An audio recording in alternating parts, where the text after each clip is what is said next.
Assalamualaikum warahmatullahi wabarakatuh. Selamat pagi anak-anak. Bagaimana dengan kabar kalian? Semoga kalian dalam keadaan sehat ya. Kita akan melanjutkan tema yang ketiga, yaitu tokoh dan penemuan.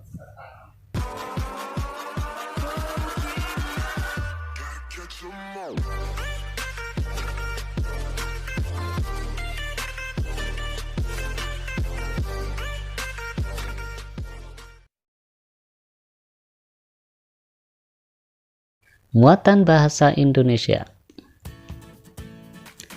Kompetensi dasar yang akan kita bahas: menggali isi teks penjelasan atau eksplanasi ilmiah yang didengar dan dibaca,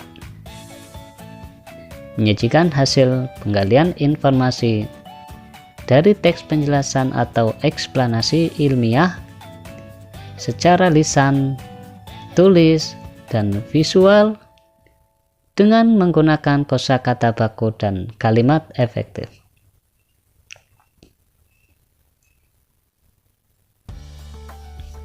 Sebelumnya, kita sudah belajar membuat kalimat efektif.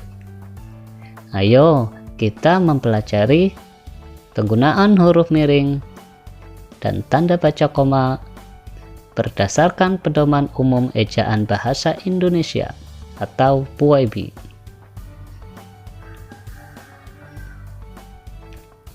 Menyajikan informasi penting bacaan. Kamu dapat menemukan isi atau informasi suatu bacaan dengan mengajukan pertanyaan. Informasi yang kamu peroleh dapat kamu sajikan ke dalam suatu paragraf baru. Ada beberapa langkah-langkah dalam menyajikan informasi. 1. Memahami bacaan dengan cermat. 2. Mencatat pokok-pokok informasi bacaan. 3. Merangkai informasi tiap paragraf. Ketika informasi tiap paragraf sudah dirangkai, maka yang terakhir harus menggunakan bahasa yang runtut, komunikatif, dan mudah dipahami. Informasi yang disampaikan harus memperhatikan kaidah kebahasan, seperti pemakaian huruf, penulisan kata, pemakaian tanda baca, dan penulisan unsur serapan. Pada pelajaran kali ini akan dibahas penggunaan huruf miring dan tanda baca koma.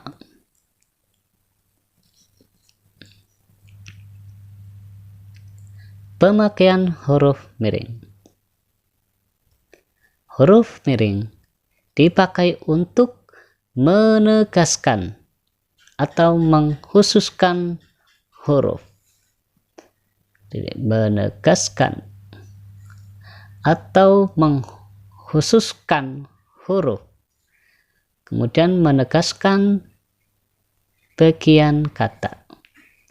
Menegaskan kata, atau nanti di sini kelompok kata.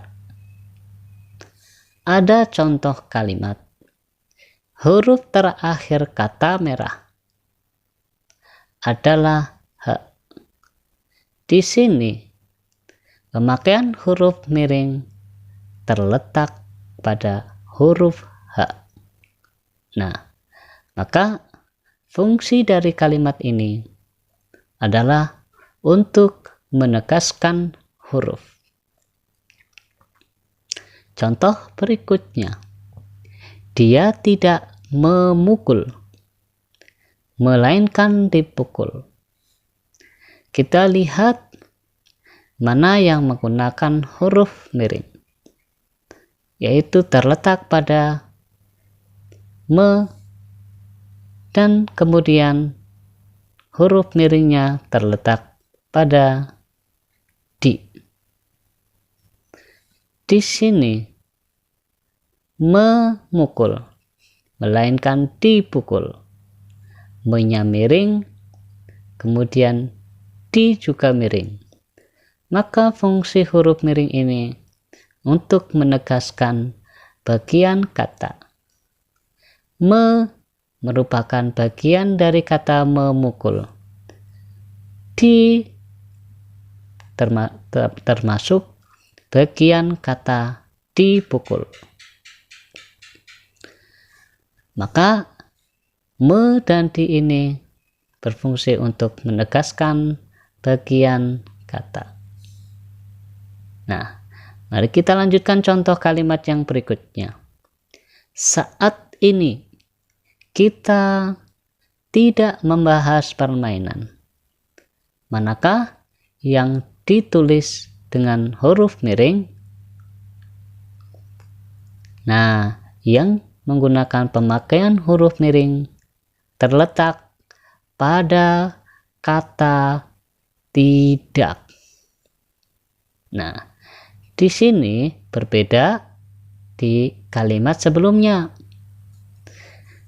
Kata tidak yang ditulis menggunakan huruf miring ini berfungsi untuk menegaskan kata. Menegaskan kata. Tidak itu adalah bagian dari kata. Ada contoh kalimat yang berikutnya.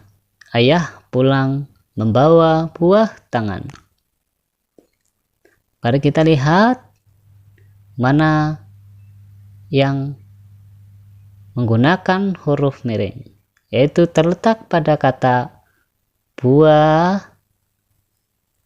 tangan. Terletak pada kata buah tangan. Buah tangan ini yang ditulis menggunakan huruf miring, yaitu berfungsi untuk menegaskan kelompok kata. Mana yang termasuk kelompok kata? Ada buah dan tangan. Ditulis miring. Nah, anak-anak, itulah penggunaan huruf miring yang pertama. Selanjutnya, penggunaan huruf miring dipakai untuk menuliskan kata atau ungkapan dalam bahasa daerah maupun bahasa asing. Jadi, dalam penggunaan bahasa Indonesia, ketika itu menggunakan bahasa daerah maupun menggunakan bahasa asing, maka penulisan yang betul harus ditulis miring. Sebagai contoh, kalimat yang pertama, upacara Peu Sijeu atau tepung tawar berasal dari Aceh. Nah, Peu Sijeu di sini ditulis miring karena ini termasuk bahasa daerah. Karena konteks pelajaran kita bahasa Indonesia, ketika ada kalimat yang menuliskan tentang huruf miring, yaitu penggunaan bahasa daerah maupun bahasa asing, maka penulisannya harus miring. Nah, di sini fungsinya adalah huruf miringnya untuk ungkapan bahasa daerah. Terletak pada kata Peu Sijeu yang ditulis menggunakan huruf miring. Contoh kalimat yang berikutnya. Nama ilmiah tomat. Nama ilmiah tomat adalah Solanum lycophyllum. Nama ilmiah tomat adalah Solanum lycophyllum.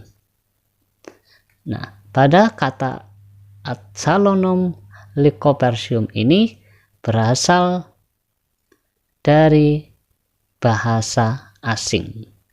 Jadi setiap penulisan ada bahasa daerah maupun bahasa asing, maka itu ditulis miring. Ungkapan bahasa asing.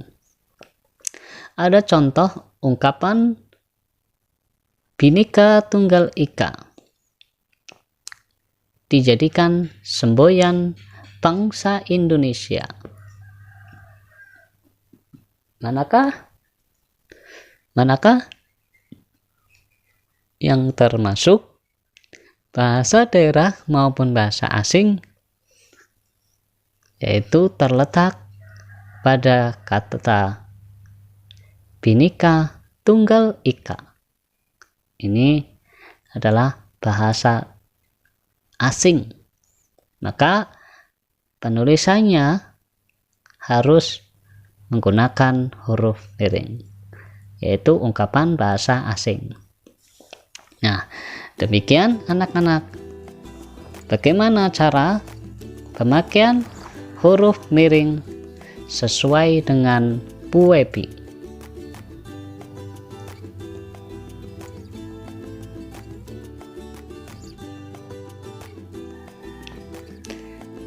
Selanjutnya, pemakaian tanda baca koma.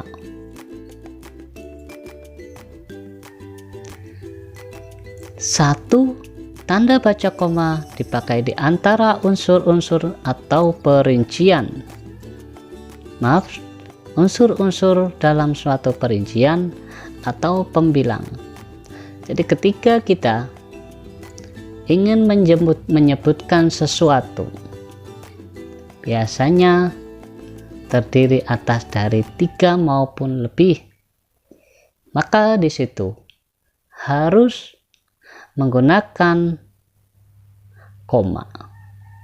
Contoh, telepon seluler, komputer, koma, atau internet bukan barang asing lagi.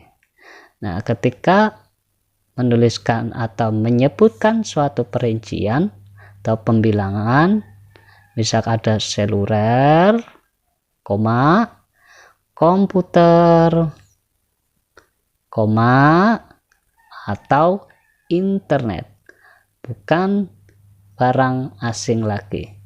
Maka ketika ini menyebutkan suatu barang, maka setelah penyebutan ini diberi tanda koma.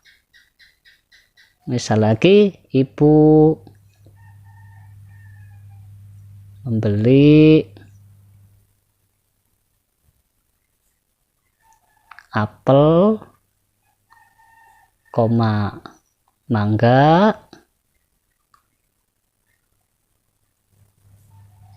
koma, dan jeruk. Nah, pada perincian ini ada apel, mangga. Nah, di sini harus diberi tanda baca koma. Tanda baca koma yang berikutnya yaitu dipakai sebelum kata penghubung tetapi. Jadi sebelum kata tetapi itu harus menggunakan tanda koma. Sebelum kata melainkan ada tanda koma, dan sedangkan. Sebelum kata sedangkan itu ada tanda koma. Dalam kalimat majemuk setara, saya membeli buku, koma, di sini ada koma, sedangkan adikku membeli pensil. Nah, di sini penggunaan tanda koma dipakai sebelum kata penghubung tetapi, kemudian ada sedangkan. Contoh lagi, aku suka makan durian, koma, di sini, tetapi aku juga suka apel. Nah, ini adalah penggunaan koma yang kedua. Tanda koma dipakai untuk memisahkan anak kalimat yang mendahului induk kalimat.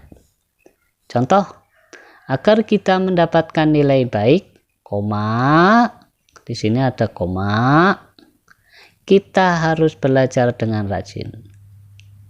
Untuk membedakan anak kalimat dengan induk kalimat, nanti ketika kalian SMP akan diperjelas lagi. Sebelumnya, atau kalau kita menyusun kalimat berikutnya, ini biasanya kita harus belajar dengan rajin agar kita mendapatkan nilai yang baik. Nah, biasanya kan ini dulu. Nah, yang ini dulu biasanya. Nah, maka di sini itu sebagai induk kalimat, dengan ini sebagai anak kalimat. Tetapi dalam penulisan anak kalimat terlebih dahulu dan kemudian dilanjutkan dengan induk kalimat, maka harus diberi tanda koma. Jadi agar kita mendapatkan nilai yang baik, koma, kita harus belajar dengan rajin. Contoh yang lain lagi,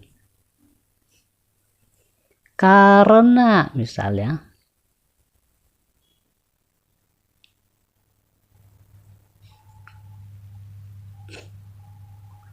karena Ridho sakit, koma, nah, karena Ridho sakit, koma, ia tidak sekolah. Nah, ini anak kalimat dan ia tidak sakit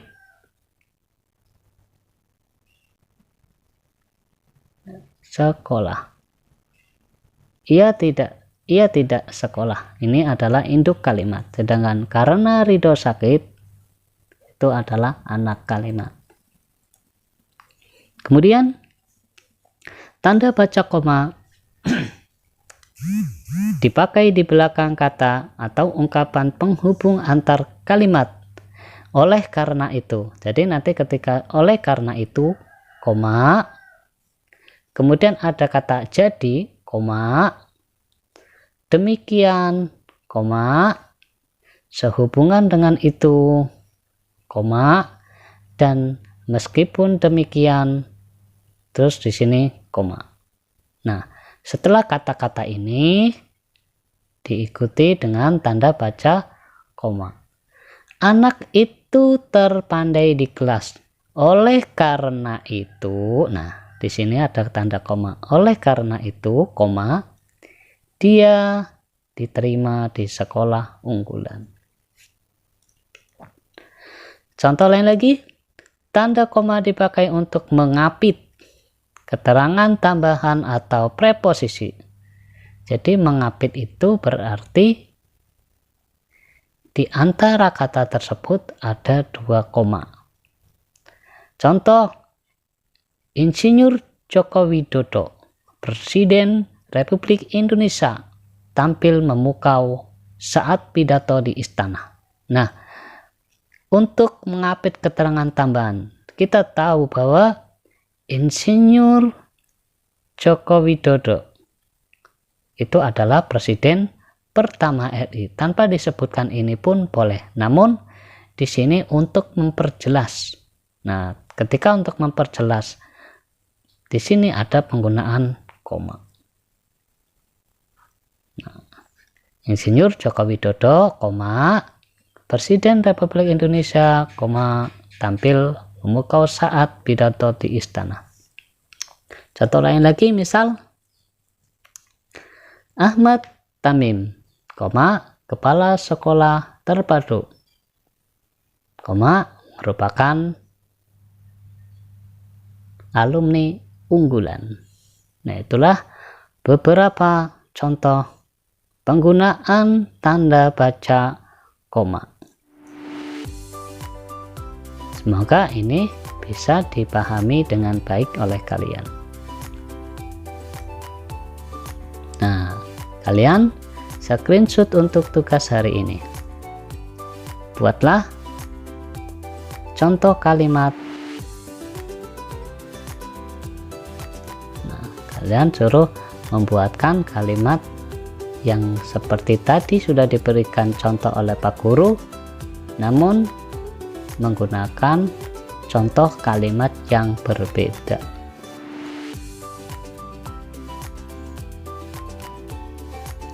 Muatan IPS menganalisis perubahan sosial budaya dalam rangka modernisasi bangsa Indonesia. Menyajikan hasil analisis mengenai perubahan sosial budaya dalam rangka modernisasi bangsa Indonesia.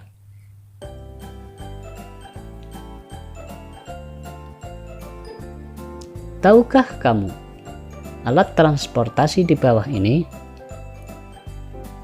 apa pengaruhnya di bidang ekonomi?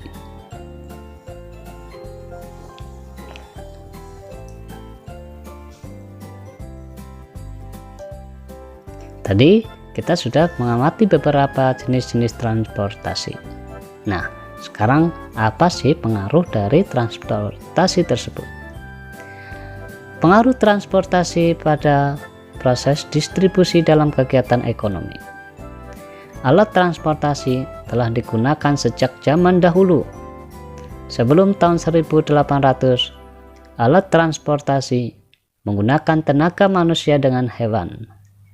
Pengiriman barang membutuhkan waktu yang sangat lama. Saat ini, alat transportasi kian berkembang seiring kemajuan zaman. Di Indonesia, perkembangan alat transportasi mulai dirasakan setelah bangsa asing datang ke Indonesia. Sebelumnya, masyarakat menggunakan sarana transportasi dari hewan. Ada beberapa fungsi alat transportasi. 1. Digunakan untuk alat angkut masyarakat. Jadi transportasinya itu berfungsi untuk mengangkut barang-barang milik masyarakat. Selanjutnya, meringankan sistem distribusi barang, meringankan sistem pengiriman barang atau distribusi barang.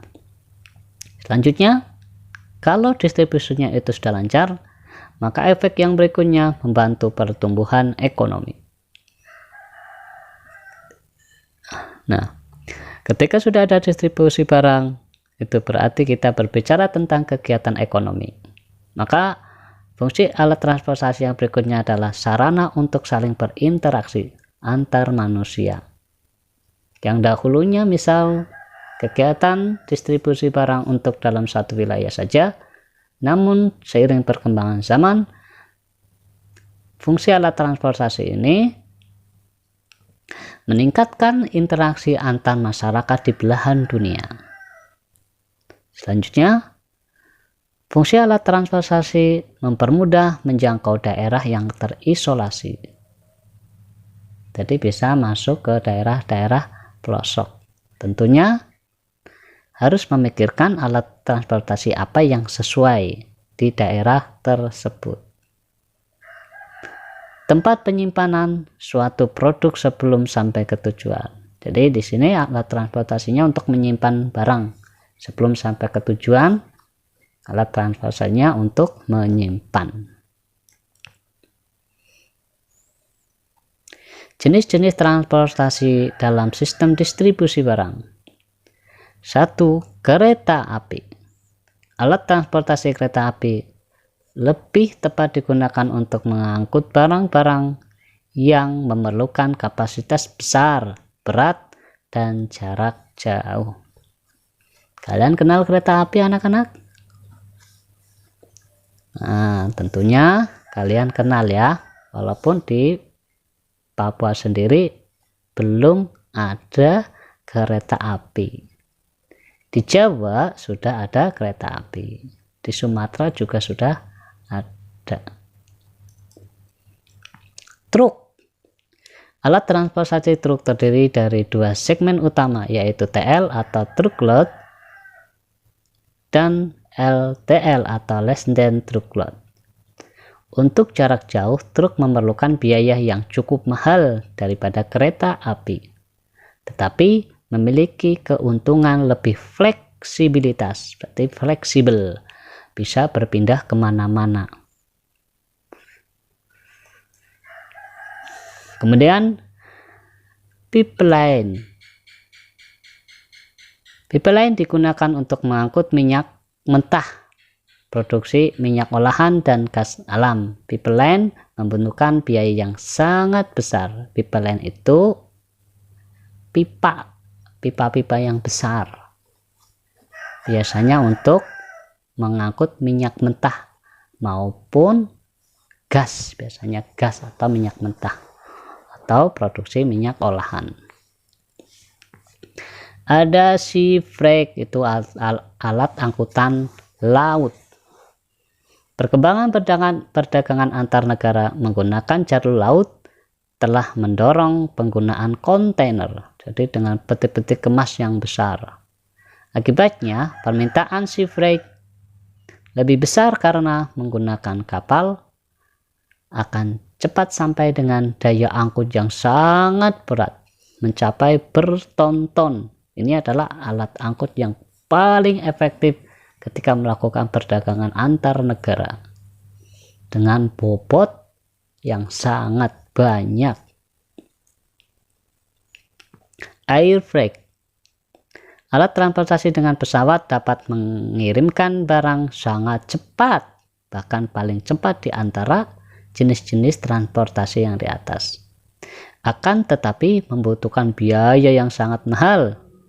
Penggunaan pesawat dalam proses distribusi sebaiknya untuk barang-barang yang kecil dan bernilai tinggi.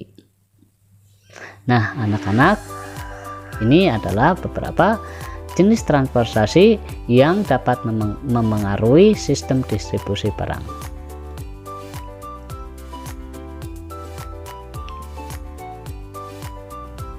Ini adalah kereta api. Ada truk,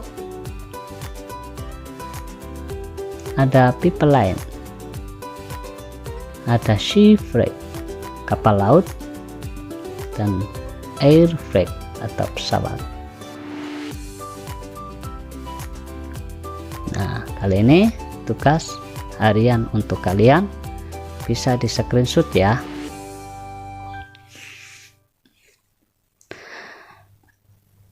Baik anak-anak, sekian dari Pak Guru pembelajaran kali ini. Semoga bermanfaat untuk kalian.